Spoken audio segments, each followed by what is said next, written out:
Bapak-bapak yang dimuliakan oleh Allah, Baginda Rasulullah Shallallahu Alaihi Wasallam mengatakan, yatba'ul mayyita salasun, bakal ngiring terhadap mayit apa 3 perkara. Yang pertama adalah amaluhu, amal kita semasa hidup di dunia, baik amal soleh maupun amal buruk, itu bakal kebawa sama kita masuk ke alam kubur dan bakal nanti jadi teman kita di alam kubur. Yang kedua adalah wa ahluhu, keluarga kita. Kalau kita mati duluan, saudara ngikut. Kalau kita mati duluan, keluarga ngikut, cuma nganter, kagak ngikut masuk ke dalam kubur. Kalau kita meninggal dunia, tetangga kita juga ngikut, cuma nganter sampai kuburan. Kagak mau kalau suruh masuk ke dalam kubur mah. Kira-kira karena teman akrab kita yang mati, mau kagak kira-kira kalau kita diajak bareng-bareng masuk ke dalam kubur? Kagak bakalan. Yang ketiga adalah harta kita yang bakal ngikut nganter kita ke kubur, tetapi hanya batas sampai kuburan, kagak bakal dimasukin. Walaupun kita punya mobil yang bagus, motor yang bagus, tapi kagak ngikut dibawa. Justru itulah kita harus mempersiapkan amal ibadah kita yang bakal kita bawa masuk ke dalam kubur.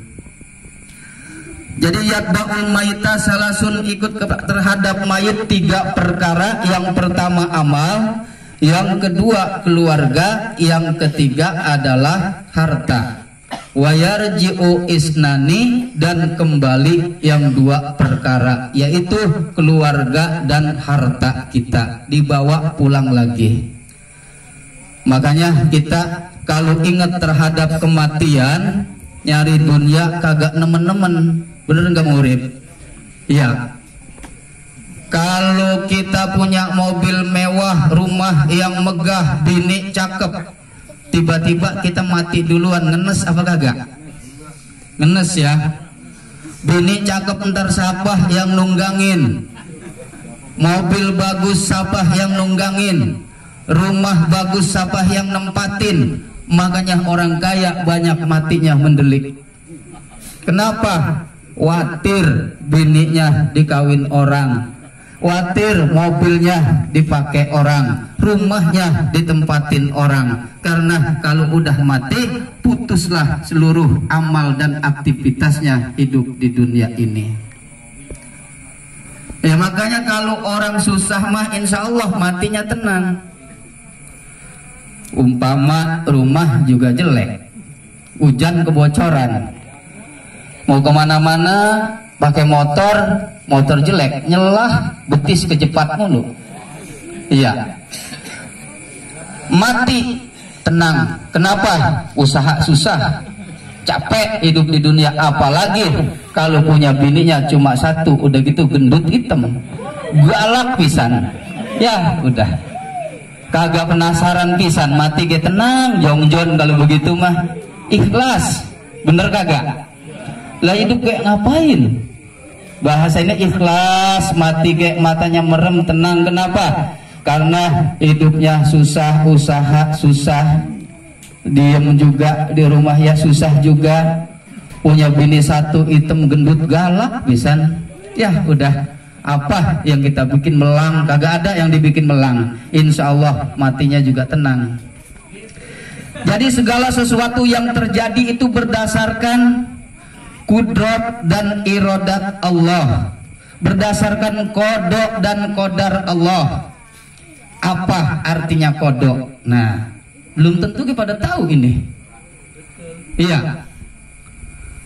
Apa artinya kodok? Kodok itu adalah pengetahuan Allah, ilmunya Allah, ketentuan Allah sejak zaman ajali. Apa zaman ajali? bingung lagi. Zaman ajal itu kopiragun qabla khalqi kulli syai'in.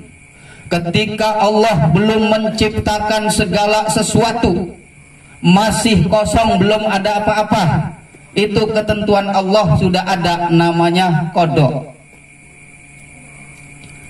Contoh Mang Urip misalnya, itu zaman ajali telah ditentukan oleh qada Allah.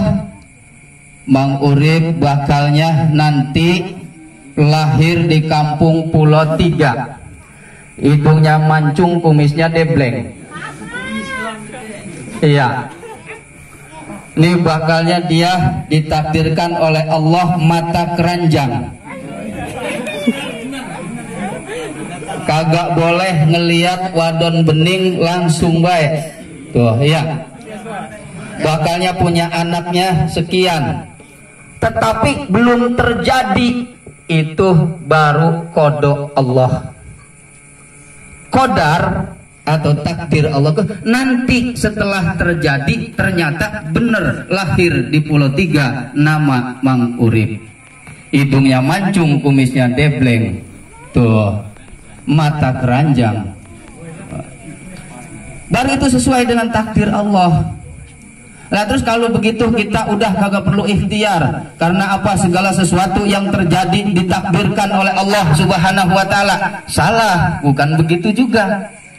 Kita wajib bersyariat, berikhtiar, berusaha, berdoa, karena ada ketentuan Allah yang bisa dirubah dengan syariat doa. La yarudul qadara illa doa. Tidak ada yang bisa menolak suatu takdir kecuali dengan kekuatan doa. Katanya takdir kagak bisa dipungkir, betul. Nanti di situ ada yang disebut dengan takdir mu'alaq dan ada takdir mubrom. Pada melohok kalau ngaji mah serius nih. Ya. Apa itu takdir mu'alaq? Takdir mu'alaq itu adalah takdir mugoyar, ketentuan Allah yang masih bisa dirubah dengan syariat yang kita jalani. Kecuali takdir mubrom, sudah tidak ada tawar menawar. Jadi biar jelas nih, ini sebab banyak orang itu keraguan, kadang-kadang bertanya apa takdir, apa qada, kemudian katanya takdir kagak bisa dirubah, tapi kita wajib berusaha. Jadi ada takdir Allah yang disebut dengan takdir mu'alaq, takdir yang masih bisa dirubah dengan syariat doa. Tadinya umpama Mang Urip nih ditakdirkan oleh Allah bakalnya begini, tapi di takdir mu'alaqnya ada nih. Terus dia rajin berikhtiar, rajin berdoa, bisa tercapai.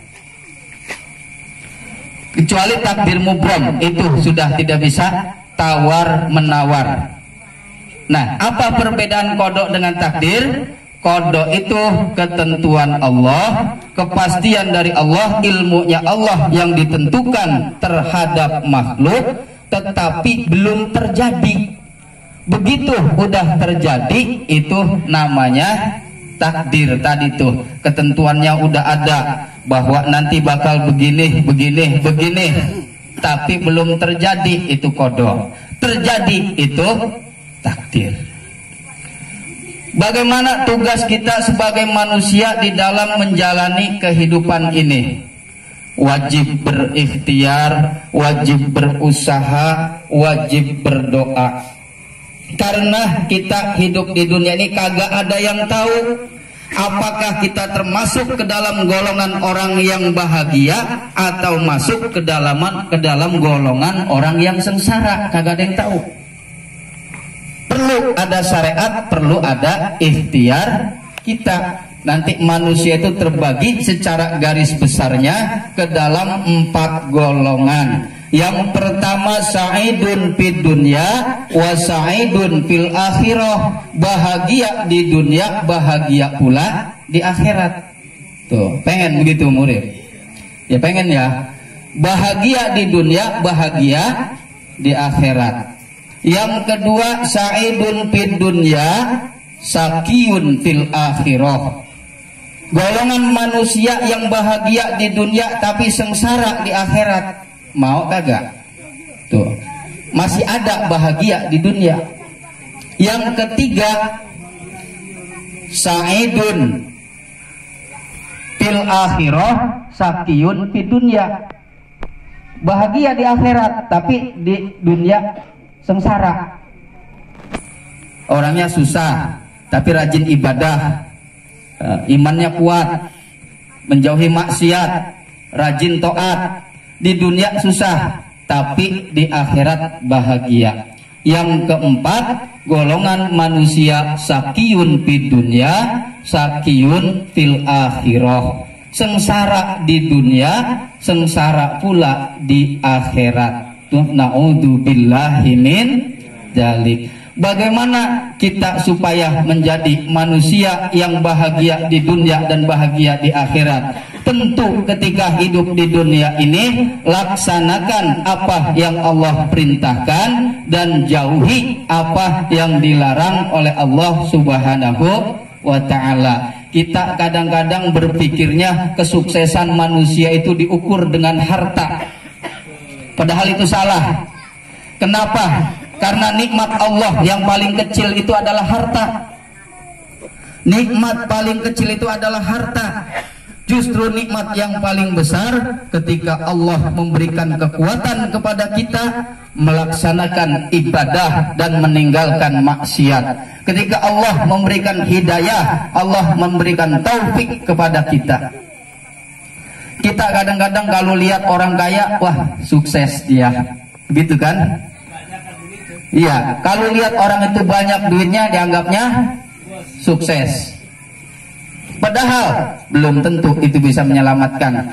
Karena kalau seandainya jaminan keselamatan orang di akhirat nanti diukur dengan dunia, Qarun manusia pertama yang masuk surga. Kenapa? Qarun kaya. Kalau seandainya jabatan yang bisa membuat orang masuk ke dalam surga, Fir'aun manusia pertama yang masuk ke dalam surga. Tapi pada kenyataannya tidak demikian. Justru yang masuk ke dalam surga duluan itu adalah orang-orang yang bertakwa, karena surga memang disiapkan oleh Allah untuk orang yang bertakwa. Al jannatu uiddat lil muttaqin. Surga Allah siapkan untuk siapa? Untuk orang yang bertakwa kepada Allah Subhanahu wa ta'ala. Jadi jangan iri hati melihat orang punya jabatan tinggi, jangan iri hati lihat orang punya harta yang banyak, jangan iri hati orang punya kecerdasan, karena kecerdasan itu pun tidak jaminan untuk masuk ke dalam surga. Bani Israel dinyatakan oleh Allah Subhanahu wa ta'ala dalam Al-Quran. Apa kata Allah? Ya Bani Israel adkuru ni'mati allati an'amtu alaikum wa anni faddaltukum alal alamin. Wahai Bani Israel, ingatlah terhadap nikmatku, aku berikan keutamaan terhadap kalian bagi seluruh alam semesta. Buktinya Bani Israel sangat biadab. Betul, kagak jaminan buat keselamatan. Keselamatan itu akan didapat dengan nilai takwa. Imtisalu awamirillah wajtinabu nawahihi. Laksanakan apa yang Allah perintahkan, jauhi apa yang dilarang oleh Allah Subhanahu wa ta'ala. Mudah-mudahan kita semua dijadikan oleh Allah sebagai manusia, sebagai hamba yang patuh terhadap apa yang Allah perintahkan dan menjauhi segala apa yang dilarang oleh Allah Subhanahu wa ta'ala. Mudah-mudahan ada manfaatnya. Hadanallah wa iyyakum ajmain. Assalamualaikum warahmatullahi wabarakatuh.